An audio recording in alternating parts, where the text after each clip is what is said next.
नितीश कुमार यांनी बिहारच्या मुख्यमंत्री पदाचा राजीनामा दिला आणि बिहारच्या राजकारणात एका नव्या पर्वाची सुरुवात झाली।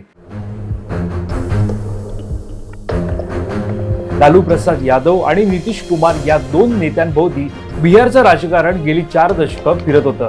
आता लालू नितीश पर्वाचा अस्त होत असून इतिहासात पहिल्यांदाच भाजपकडे मुख्यमंत्री पद येणार आहे। त्यामुळे बिहारचे राजकारण आता नव्या वळणावर असल्याचं पाहायला मिळत आहे। तर जाणून घेऊयात बिहारमध्ये नेमकं काय घडतंय। नमस्कार, मी वैभव पाटील, तुम्ही पाहतात माय महानगर लाईव्ह।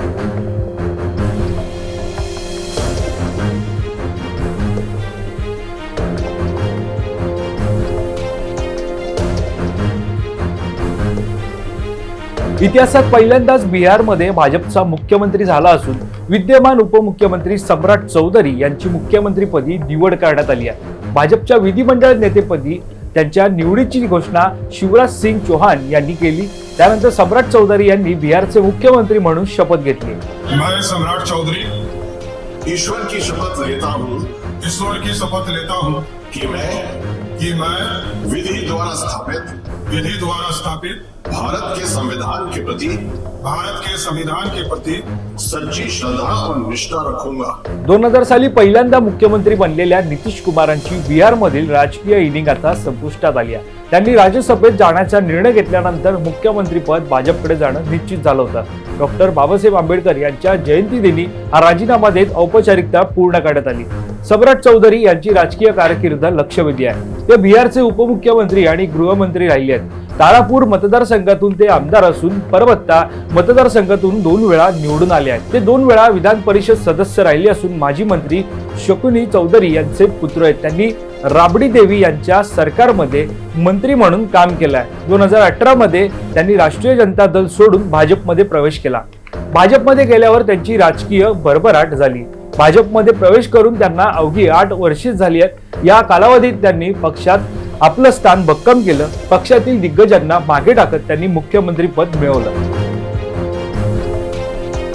खरं तर बिहारमध्ये गेल्या वर्षी विधानसभेची निवडणूक झाली। ही निवडणूक नितीश कुमार यांच्या नेतृत्वात लढवण्यात आली।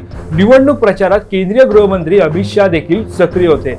सम्राट चौधरी यांनी तारापूर मतदारसंघातून निवडणूक लढवली। त्यावेळी चौधरी यांच्यासाठी शहाने 30 ऑक्टोबरला प्रचार सभा घेतली होती।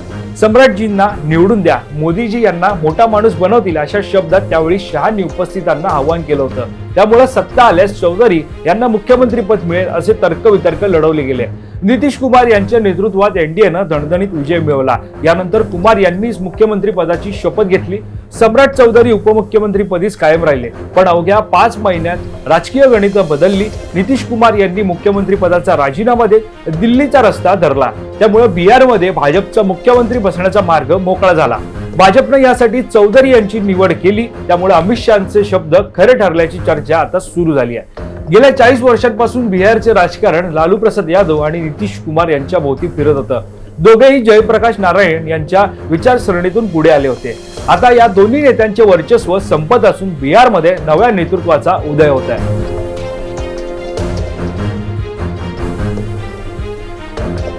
बिहारमधील 2 दशकांच्या राजकीय कारकिर्दीनंतर मुख्यमंत्री नितीश कुमार राजकारणात आपले नशीब आजमावण्यासाठी दिल्लीत परतले। नितीश कुमार यांनी राज्यसभा खासदार म्हणून शपथ घेतली। भारतीय राजकारणातील अशा काही मोजक्या व्यक्तींपैकी नितीश कुमार एक आहेत ज्यांनी संसदेच्या 4ही सभागृहांचं संसद म्हणून काम केलं आहे। त्यांनी बिहार विधिमंडळाच्या 2 सभागृहांचं सदस्य म्हणून काम केलंय आणि आता संसदेच्या 2 सभागृहांमध्ये काम करण्याचं त्यांचं स्वप्न पूर्ण झालंय। त्यांनी 4 वेळा लोकसभेचे सदस्य म्हणून काम केलंय आणि आता राज्यसभेचे सदस्य होण्याची त्यांची अपूर्ण इच्छा पूर्ण होत आहे। नितीश कुमार यांनी आपल्या राजकीय कारकिर्दीची सुरुवात आणीबाणीच्या काळात केली, पण त्यांना खरी ओळख 1985च्या निवडणुकीत मिळाली। ते 1985 मध्ये आमदार झाले आणि 2 वर्षांनंतर युवा लोकदलाचे अध्यक्ष आणि नंतर जनता दलाचे सरचिटणीस झाले। 1989 मध्ये ते पहिल्यांदा लोकसभा खासदार झाले आणि केंद्रीय राज्यमंत्री म्हणून त्यांनी काम पाहिलं। गतवर्षी झालेल्या बिहार विधानसभा निवडणुकीत पहिल्यांदाच जेडीयू आणि एनडीएच्या युतीचं सरकार सत्तेत आलं। त्यावेळी नितीश कुमार यांनी विक्रमी 10व्यांदा बिहारचे मुख्यमंत्री म्हणून शपथ घेतली।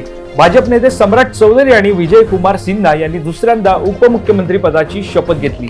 जेडीयू आणि एनडीएच्या युतीच्या सरकारमध्ये असलेले उपमुख्यमंत्री सम्राट चौधरी आता बिहारचे मुख्यमंत्री झाले। बिहारचे नवे मुख्यमंत्री सम्राट चौधरी यांचा जन्म राजकीय घरात झाला. त्यांचे वडील शकुनी चौधरी हे राज्यातील मोठ्या नेत्यांपैकी एक मानले जातात. सम्राट चौधरी यांनी आपल्या वडिलांच्या मार्गदर्शनाखालीच राजकारणाची सुरुवात केली. ज्या आरजेडी, लालू प्रसाद आणि तेजस्वी यादव यांचा ते आज विरोध करतात, त्याच लालू प्रसाद यादव यांच्या पक्षातून त्यांनी राजकीय कारकिर्दीची सुरुवात केली होती. त्यानंतर त्यांनी वेगवेगळ्या पक्षात काम केलं आणि आज ते मुख्यमंत्री पर्यंत पोहोचले आहेत. 16 नोव्हेंबर 1968 रोजी जन्मलेल्या सम्राट चौधरी यांचा विवाह ममता कुमारी यांच्याशी झाला. त्यांच्या वडिलांचं नाव शकुनी चौधरी तर आईचं नाव पर्वती देवी. त्यांना एक मुलगा आणि एक मुलगी आहे. त्यांचे वडील शकुन चौधरी हे समाजवादी नेते म्हणून ओळखले जातात.